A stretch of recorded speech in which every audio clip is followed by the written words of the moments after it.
Alô, nação do Mengão, esse é o Coluna do Fla Play. Chega de like, ajuda muito o nosso canal. Conteúdos exclusivos do Coluna pra você, narrações dos gols, trechos dos programas, opiniões e ampla cobertura. Se liga então, se inscreva, ativa o sininho e vamos juntos. Saudações rubro-negra! Uma coisa que eu queria levantar aqui com vocês, e até passando aqui também pro Juliano, que eu reparei o seguinte, né? Isso já desde quando a partida contra o Goiás, também o Flamengo fez assim, com o Palmeiras foi de uma forma muito aguda, que é colocar o Isla praticamente como ponta quando tá atacando. Aí quando tá atacando o Flamengo fica com 3 zagueiros, né? Ali no caso hoje, né? Felipe Luiz, o Gustavo Henrique e o Arão. Sendo que na hora que o Flamengo é atacado, né? E aí, lógico, você tá contando aí de você tomar um contra-ataque, você ter a cobertura de um volante. Sendo que hoje a gente tinha o Diego muito mais avançado, né? No jogo contra o Palmeiras, eu posso estar errado, isso é uma visão minha, pelo menos do que eu observei das movimentações.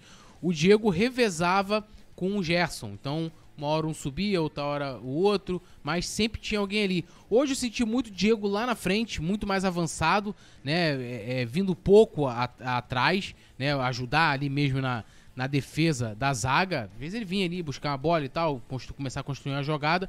E o Gerson idem. Então eu senti a zaga do Flamengo muito desprotegida. Tanto que você via que por 2 vezes, a gente teve, até acho que o Juliano, o Nazário também comentou, o Rafa também, né, daquele cruzamento vindo do lado direito de ataque do Atlético, passando por toda a área, indo, né, pro lado direito de defesa do Flamengo, e o jogador do Atlético sobrando sozinho. Porque o Isla tava marcando alguém e você não tinha essa cobertura.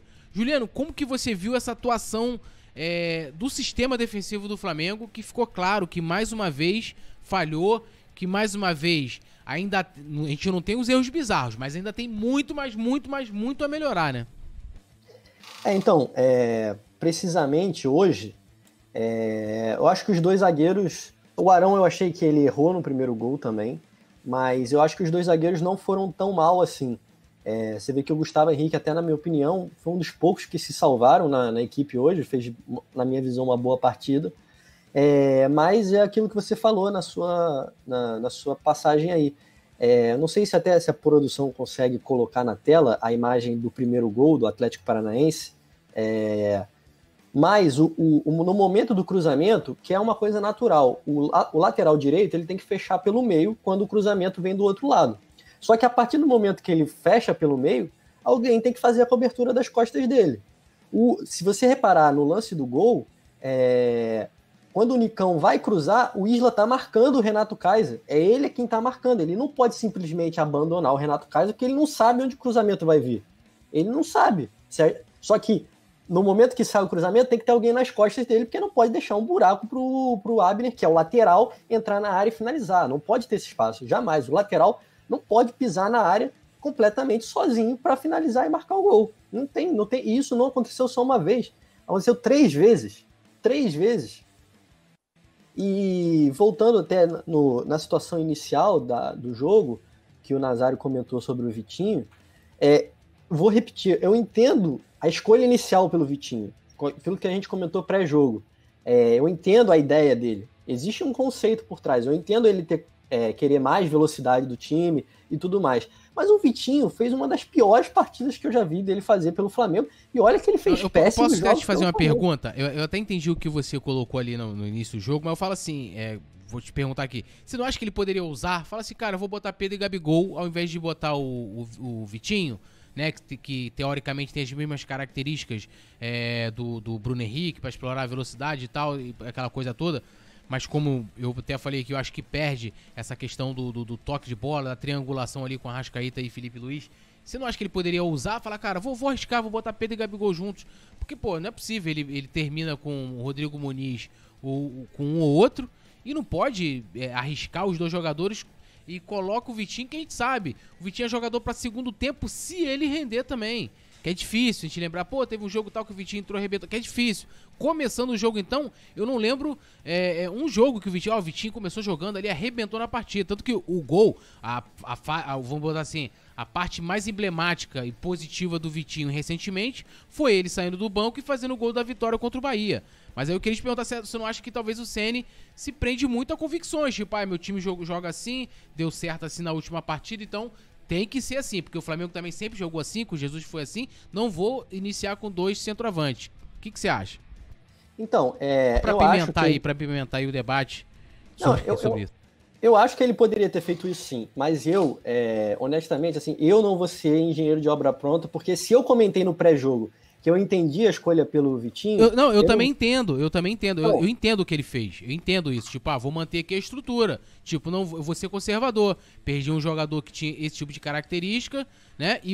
Eu acho que falta ousadia que ele tem em um determinado ponto no jogo, no caso, com o jogo em andamento no segundo tempo, mas ele não tem na escalação inicial, entendeu? Só pra observar, também pra não ficar um negócio muito incoerente. Você agora tá falando e tal. Eu entendo o que ele quis fazer, tirar um, colocar outro com as mesmas características, mas eu falo justamente nisso, nesse lance de ousar mesmo.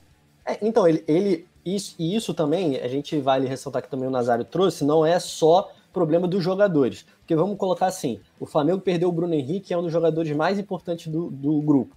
E quem que é o substituto do Bruno Henrique? Da mesma posição. O Flamengo contratou 2 jogadores para essa posição e os 2 não rendem absolutamente nada. Digo essa temporada. Contratou o Pedro Rocha, que já foi embora, e contratou o Michael. Ambos não são capazes de substituir minimamente o Bruno Henrique. Fazer um mínimo. De trazer algum diferencial de velocidade, nada. E aí a escolha acaba sendo o Vitinho, que também não traz absolutamente nada. Ou seja, se o treinador quer manter a ideia de jogo dele, não tem jogadores, porque as opções são muito fracas. Então isso também tem que ser destacado para criticar a diretoria. Porque, você perde um jogador da altura do Bruno Henrique, tem que substituir com o Vitinho ou o Michael, para você manter o esquema de jogo, é muito difícil. É muito difícil. Então eu acho que sim, ele poderia ter testado Gabigol e Pedro juntos. Até pela substituição que ele fez, é inexplicável, gente. É inexplicável ele tirar o Gabigol e colocar o Pedro. Aí tudo bem. Ele acha que os 2 não podem jogar juntos, tirou um e colocou o outro. Mas aí 5 minutos depois, ele coloca o Rodrigo Muniz, que até agora não entregou nada no Flamengo. Nada, nada. Não fez um bom jogo quando entrou. Não foi muito bem, assim, para merecer destaque no Curitiba. Fez um ou outro bom jogo. Então, e você coloca 2 centroavantes pesadões. Os 2 são muito pesados, são jogadores altos, sem velocidade. Então, você pode ter a possibilidade de colocar o Gabigol e o Pedro, que um é mais móvel e o outro é mais fixo. E aí você coloca o Rodrigo Muniz com o Pedro, que são 2 pesados. Não faz o menor sentido. Eu acho que assim, eu entendo a opção dele pelo Vitinho no começo do jogo. Eu não vou ir contra o que eu falei no pré-jogo, eu entendo. Tudo bem, foi uma opção que ele teve, mas claramente não deu certo. No intervalo, com o jogo empatado, e o Flamengo só conseguiu um empate graças a várias defesas do Hugo, ele poderia tranquilamente ter tirado o Vitinho, colocado o Pedro e ter mudado o sistema, porque não estava dando certo. Não deu certo. Não teve um substituto à altura do Bruno Henrique, então não deu certo, eu tenho que buscar outras alternativas. Não, ele volta do intervalo sem nenhuma substituição, e quando ele vai mexer, ele destrói completamente o time. PP não é jogador do Flamengo, o Rodrigo Muniz não é jogador do Flamengo. Então o time que já não estava jogando bem, não estava conseguindo criar, perde mais ainda. Então eu acho que é uma situação bem complicada de se defender o Rogério, né, de tentar entender o que ele fez, porque não faz o menor sentido. Você tirou os melhores jogadores do time e manteve e colocou os perebas. Colocou o Rodrigo Muniz e o PP, que não tem nível para jogar no Flamengo. Então, qual é a lógica disso? Você precisando de ganhar a partida, você tira os jogadores que são craques, que são diferenciados, você tem em mão os 2 melhores centroavantes do país, que é o Pedro e o Gabigol, e você não consegue colocar nem por 20 minutos os 2 juntos? Qual a lógica disso? Mas por 20 minutos, vai botar Pedro e Rodrigo Muniz? O que o Rodrigo Muniz tem de crédito assim para ele merecer essas oportunidades? O Rodrigo Muniz nem tocou na bola. Ele jogou 20 minutos e não tocou na bola. Não tocou, ele não participou da partida, não fez nada, absolutamente nada. Isso que também me incomoda, para você ganhar... Não só nessa e em todas as partidas que ele entrou, vamos combinar. Todas, ele nunca fez nada. Ele nunca mereceu, ele nunca justificou merecer tantas oportunidades como ele tem de entrar nas partidas. E outra coisa que me incomoda é que o Rogério, ele vai pro tudo ou nada, vai, se desespera, enche o time de atacante e fica cruzando bola na área. Eu acho que para ganhar as partidas, mesmo quando você está perdendo, você está precisando de um resultado, você tem que ter organização. Eu sempre trago de exemplo aqui a final da Libertadores. A gente estava perdendo o jogo até os 43, 45 do segundo tempo. Se é o Rogério Ceni, ele teria colocado o Lincoln no lugar do Gabigol, teria tirado o Pablo Mari e botar o Arão na zaga, ia desorganizar o time inteiro para tentar a vitória. Mas não, você tem que ter organização. O Pedro com o Rodrigo Muniz, gente, que foi aquilo? Não tinha nada. Era só o jogo aleatório. E ainda mais com o Vitinho, que não acertava um cruzamento, o PP entrando de ponta direita, que também não faz o menor sentido. Ele entrou aberto no lugar do Everton Ribeiro. O PP já não é bom jogador, na minha opinião. Nada contra a pessoa do PP, mas para mim ele não tem nível. Ele era para estar no Botafogo, o Rogério que não deixou ele ir. E aí você ainda coloca ele numa posição que ele nunca jogou. O PP nunca jogou aberto. Ele sempre foi volante ou camisa 10. Então, para mim, não faz o menor sentido. As substituições dele, para mim, todas equivocadas. E também tirar o Isla, faltam 5 minutos para acabar o jogo, para colocar o Mateuzinho. Qual o sentido disso? Para mim é só queimar mais uma substituição. Então, para mim, o Rogério Ceni errou em absolutamente tudo. Entendo a escolha inicial, mas a escolha inicial não deu certo e você tem que mudar. E aí não tentar manter, insistindo no erro, esperando que o erro dê certo. Isso não existe. E antes de passar pro Nazar, né, já vi vários treinadores do Flamengo com convicções, né, que se ferraram, né, que tinham, né, que eram promissores. Zé Ricardo, Barbieri, né, tinha convicção, Abel, não, o Arrascaeta não pode jogar junto, não quero o Gabigol, não vejo o Gabigol como centroavante, aquelas coisas, né, a convicção que você tá vendo que o cara fala assim, mano, que custa você testar, que custa você, né, você olhar ali e fazer e tal, não, né, e hoje a gente tem 5 substituições, 5, o Rogério foi fazer a primeira, sei lá, aos 20 e tantos minutos já do segundo tempo, né, então, o time precisando vencer, e é aquilo que o Juliano falou, cara, né, você, preciso ganhar, né, eu vou meter 5 atacantes, isso é coisa do início do futebol na Inglaterra, o futebol era todo ataque, não tinha defesa, isso não existe mais, isso não existe, às vezes você piora muito você jogando com 4-5 do que com 2 ou até mesmo com 1, deixa eu dar uma lida rapidinho, passar pro Nazar aqui, ó, Alex Rodrigues, oi? Só a produção vai colocar na tela aí rapidinho, porque eu parei de comentar o lance do primeiro gol. Claro. E aí a produção vai colocar a imagem e eu vou comentar. Beleza. Se tiver na tela aí, a produção tá na tela aí, pode falar. Então, se dá pra reparar na imagem que o Isla, no momento do cruzamento, na hora que vai sair o cruzamento, ele tá marcando o Renato Kaiser, ele tá ali pelo meio marcando, e as costas dele estão completamente livres. Você repara que o Arão não está marcando ninguém na hora do cruzamento. Ele está entre os dois, entre o Gustavo Henrique e o Isla, sem marcar ninguém. O Gerson acompanha de longe o volante. E quem tinha que recompor, que está ali sem aparecer na imagem, você vê como ele está longe, é o Everton Ribeiro. Ele não pode deixar o lateral. Se ele é o ponta do 4-2-3-1, ele tem que voltar e marcar o lateral, porque ele não pode deixar essas costas aqui do Isla livre. Era só esse momento que eu queria comentar, porque o Isla ele não tá perdido, ele tá marcando, só que as costas dele, ó o Everton Ribeiro aqui na imagem, ó, o Everton Ribeiro completamente fora da posição, completamente longe, marcando ninguém, deixando o Abner aqui sozinho e matando o Isla. Então era só esse comentário que eu queria fazer em relação ao primeiro gol do Atlético Paranaense. A gente nota que o Atlético, o primeiro gol, acho que em três oportunidades esse lance se repetiu, ou seja, o Atlético vinha pela ponta direita e cruzava essa bola para a esquerda.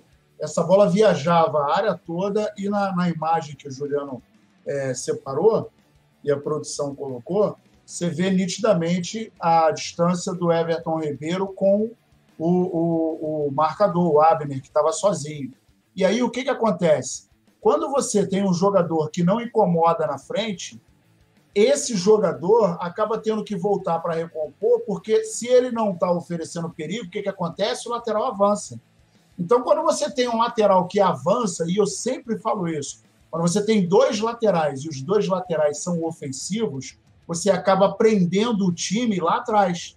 Porque se você tem um lateral, por exemplo, igual o René, que vai até o meio de campo, uma vez ou outra e vai lá na frente, o que acontece com os laterais que estão lá? Eles vão avançar, porque sabe que o cara não vai incomodar, e foi exatamente o que aconteceu. E por mais de uma oportunidade, se não me engano, 2 ou 3, o Atlético fez essa inversão de jogada da direita para a esquerda. A primeira ele fez, o Hugo fez uma defesa bastante interessante também numa bola dessa que veio na diagonal, e uma outra oportunidade eles se perderam na conclusão do ataque. Mas o detalhe é que a defesa do Flamengo, além de estar mal postada, a recomposição está com um super buraco.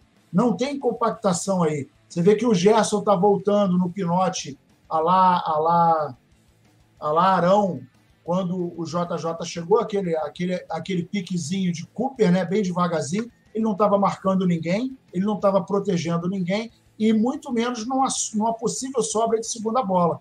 Então, essa nossa primeira linha está com um problema. E aí eu falo, olha a falta que o Rodrigo Caio faz. Porque se o Rodrigo Caio está ali, com certeza ele ia estar orientando a galera.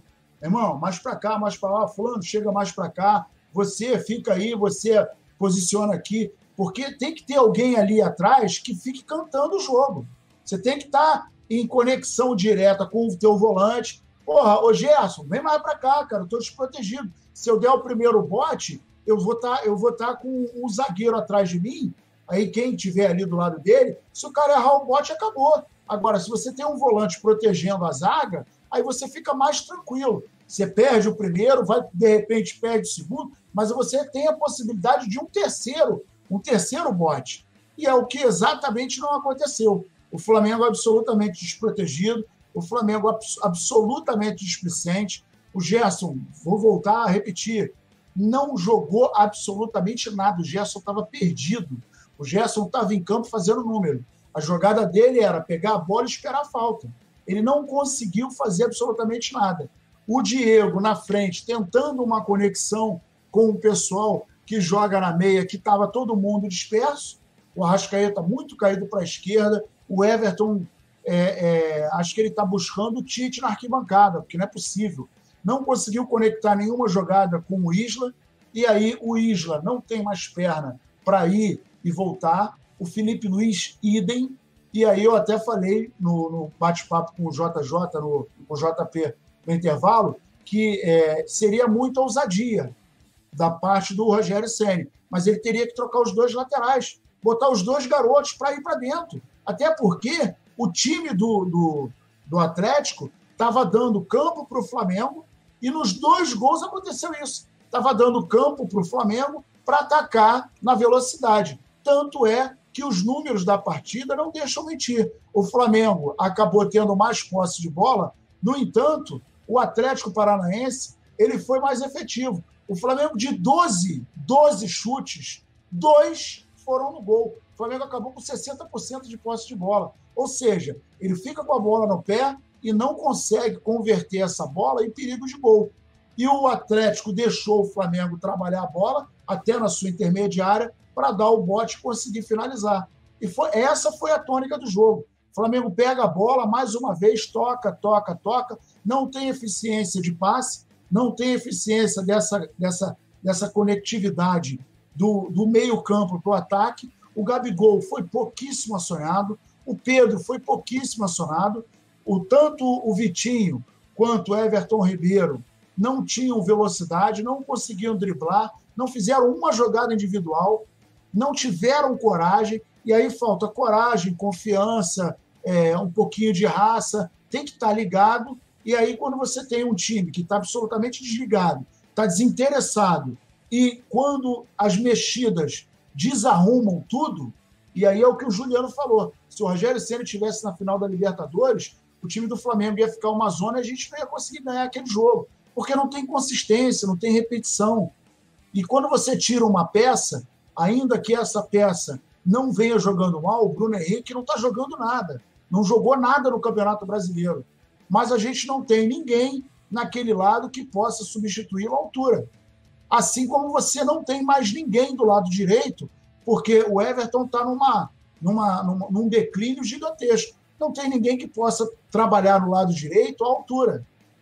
O Arrascaeta também não conseguiu acordar. É um baita jogador, tem um baita potencial, mas não conseguiu entrar no jogo. Não entrou Everton Ribeiro, não entrou. Aí quando você tem os dois caras que pensam no meio-campo e não, os dois não entram, você quebra a espinha dorsal do Flamengo.